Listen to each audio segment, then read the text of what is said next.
Welcome, Professor Deeks. We truly appreciate you visiting. I've pre-recorded this talk in Nashville to ensure I stick to about 15 minutes, and will email you a link in case you'd like to share it with others. I'm going to present a wide range of material on behalf of our group, and I've therefore provided a reference book as a source of additional detail and relevant evidence and source materials. One thing that's made this task a lot easier is that your strategic approaches that have underpinned your success are clearly communicated online.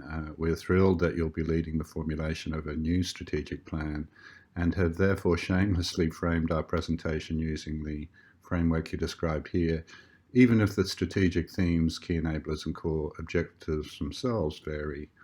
We hope that the approach might stay much the same.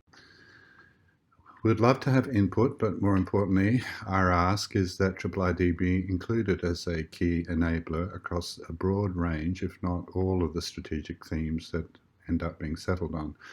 We believe that a critical element will be to recruit at least one physician scientist leader with our input and to establish a governance and management model that allows us to serve both in our domain-specific areas, but also to meet our central obligations. And we can provide examples of what we feel have worked well elsewhere. We tend to approach challenges using this what, why, and how approach.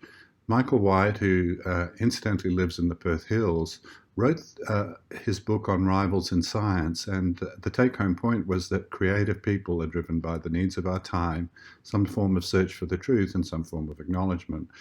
But let's not be elitist. The broader community is also passionate about pandemic prevention and response, mitigating climate change, food, economic and geopolitical stability, and other problems of our time. And universities are critical in these times, and cross-disciplinary responses, I'm sure you will agree, are needed. So IIID has impacted research, educational experience, engagement, attraction and retention of students, staff, and faculty. For example, the high citation plant researcher, science researcher, Professor Rajiv Vashni, could not have been recruited, in our opinion, without the high throughput wet and dry lab genomics capacity you're about to see today. We want to emphasize that although the rapidly changing and unmet needs in human health have driven broad engagement and support, we have always believed that our obligation is to share the enablers and resources we generate in this health domain-driven activity to provide enablers and resources that can be generated and shared for the whole university. And this, importantly, requires that we share control of the resources that we create with central university leadership, as the university properly has to manage and mitigate any risks. Let's move to the why. What was the history of us partnering with Murdoch, establishing IIID and forming the alliance with Vanderbilt? What have been the positive and negative selective forces that shape that evolution? And what's modifiable and what is not, at least for now? I'll start with my own story. Like you, I migrated with my family to Australia for the first time at around the age of 5 or 6. And then I lived in Singapore, going to local schools before going to boarding school in Durham. I formally migrated for a second time in my own right at the age of 17 and went to medical school at UWA, including doing a Bachelor of Medical Science research year before training at Sir Charles Gardner and Royal Perth Hospital in clinical immunology and allergy. Along the way, I established the HIV clinical and laboratory services in WA with colleagues, and you may be interested to know that I implemented the first LAN, local area network, in WA to connect Royal Perth and Charles Gardner and use the system to create the Western Australian HIV cohort study. I then partnered with Professor Ian James, head of mathematics here at Murdoch, and was subsequently asked by the university to start the centre and later the institute. The pressing and rapidly changing clinical needs and the related scientific questions posed by AIDS and HIV have driven remarkable capacity building and expertise which we have applied to other domains. For example, we discovered the association between HLA-B57 and hypersensitivity, a severe reaction to the antiretroviral drug, anti-HIV drug abacavir, and worked over the next 7 years to overcome over 42 hurdles to see HLA-B57 screening to prevent this life-threatening reaction established in routine primary practice globally. It remains to this day one of the most successful and widespread implementations of personalized genetic medicine, but we think its real importance lies in the translational roadmap it provides for other tests.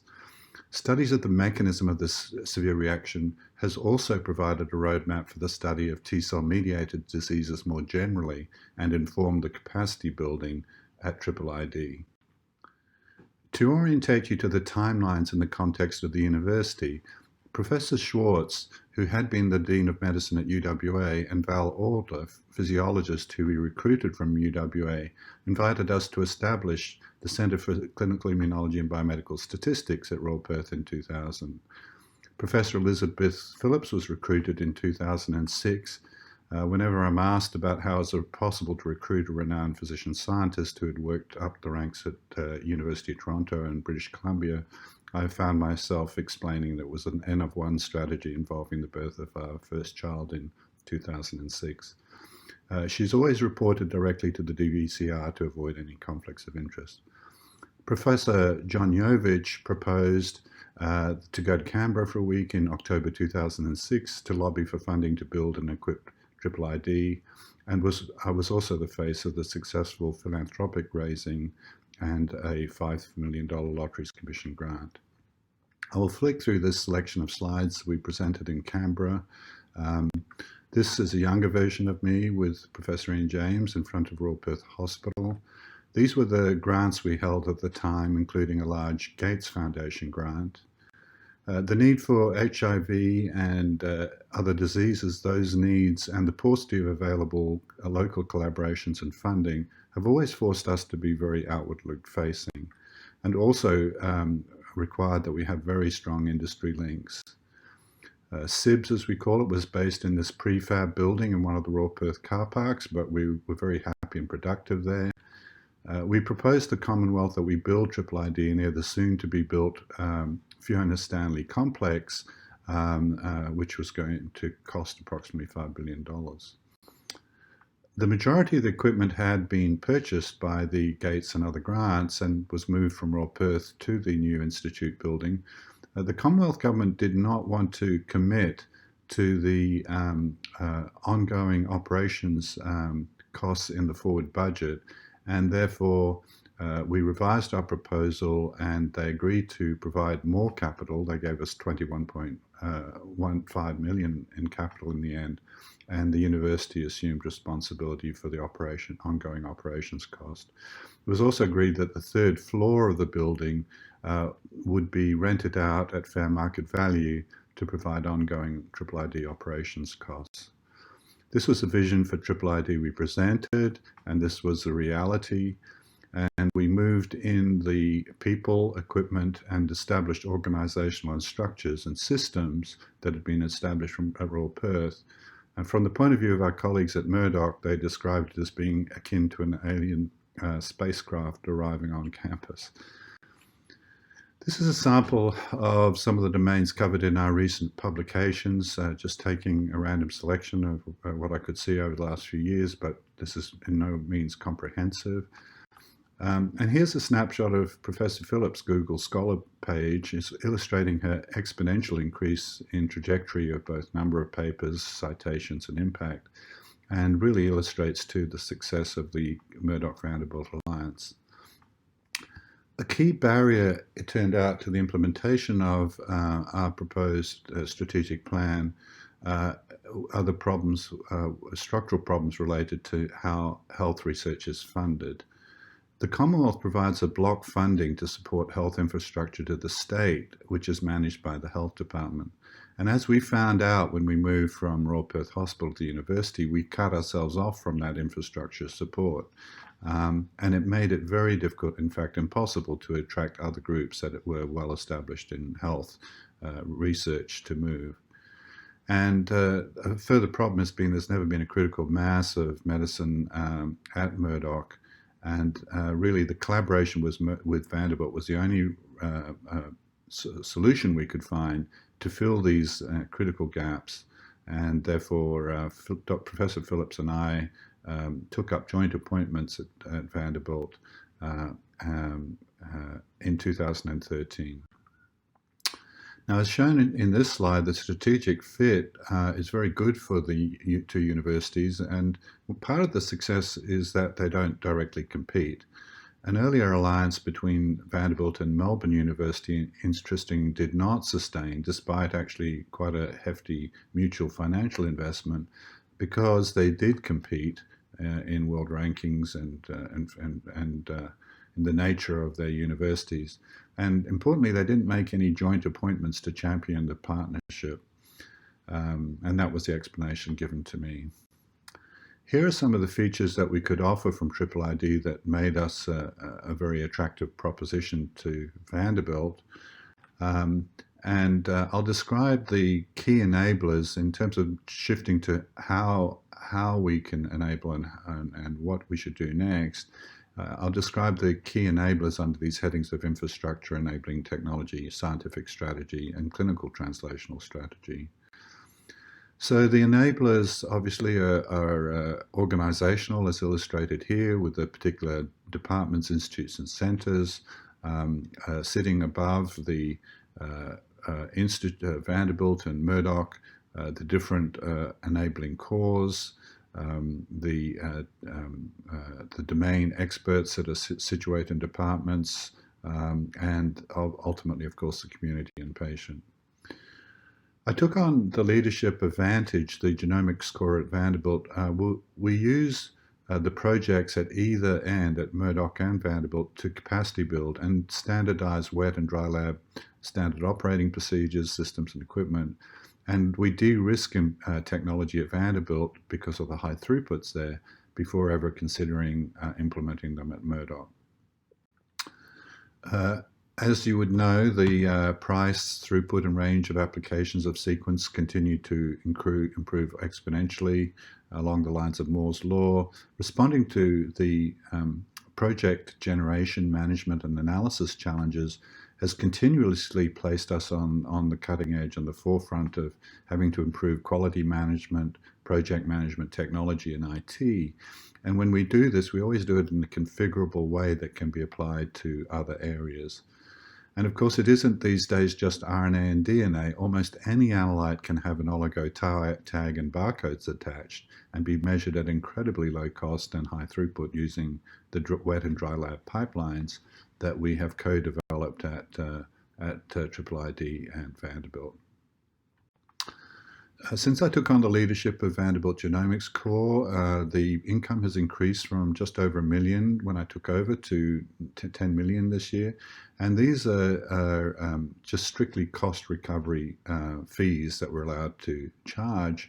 We are overseen and audited by the NIH and the Office of Research to ensure we only charge investigators the input costs. Not that these increases are necessarily directly causally related to the fact that I took on the role, but it does certainly illustrate that I can do the job. We now have 3 NovaSeqs driving this capacity. And the range and breadth of assays and platforms continues to expand. And importantly, one of my most important jobs with our teams at IIID and at the Vanderbilt end is selecting the most impactful platforms and most importantly, reducing them to practice in key. So there are some specialized assays shown here that can only be performed at IIID. And because the cores are strictly regulated, it was very important that we establish a formal core at Vanderbilt to act as the front door for IIID, so that it's subject to the same procurement agreements and regulations and meets all NIH and other regulatory requirements. Now, returning to the Abacavir work, it also provided a wonderful scientific strategy for studying any immune-related disease. It's the easiest example to start with because the inciting small molecule drug is known and only one HLA allele is known, and we worked out exactly how that alters the repertoire peptides bound in the groove and causes disease. And that mechanistic understanding really has allowed us to create a whole new pipeline to investigate any disease mediated by adaptive immunity. So importantly, each T cell within an individual has a unique receptor which acts like a fingerprint or ID card. And this T cell receptor is triggered by foreign or changed protein presented by only one of the several HLA alleles present in an individual. Now, most of us are different from one another in our HLA type, which makes it tough to transplant organs from one person to another. But this wasn't put in place by evolution to frustrate transplant surgeons. It was actually to make it tough for pathogens, and as we've seen in the recent pandemic. But this issue of the incredible polymorphisms, we call it, of the HLA and the other immune receptors makes it very hard to power disease association studies, and we only see the tip of the iceberg in terms of genetic epistatic interactions.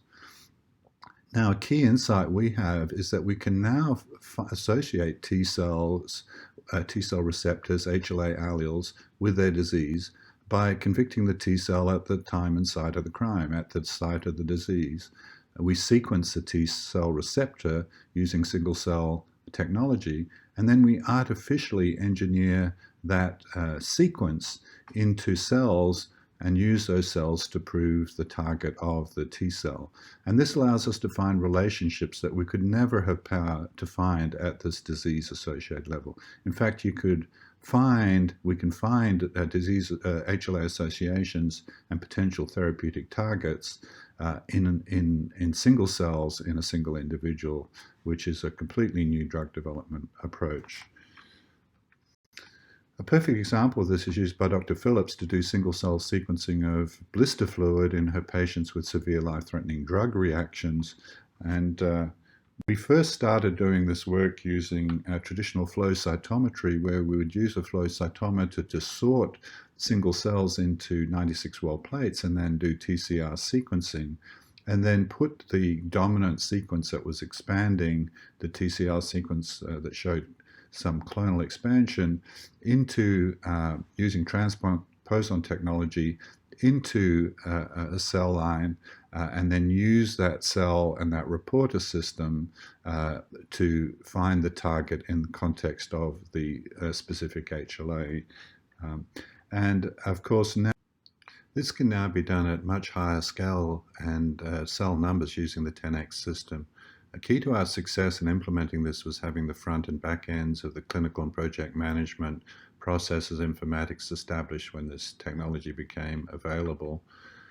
It's also been very important that we have VGAS, which is a tool that allows investigators to examine their own data without Unix or bioinformatics skills. The implications of these approaches are myriad.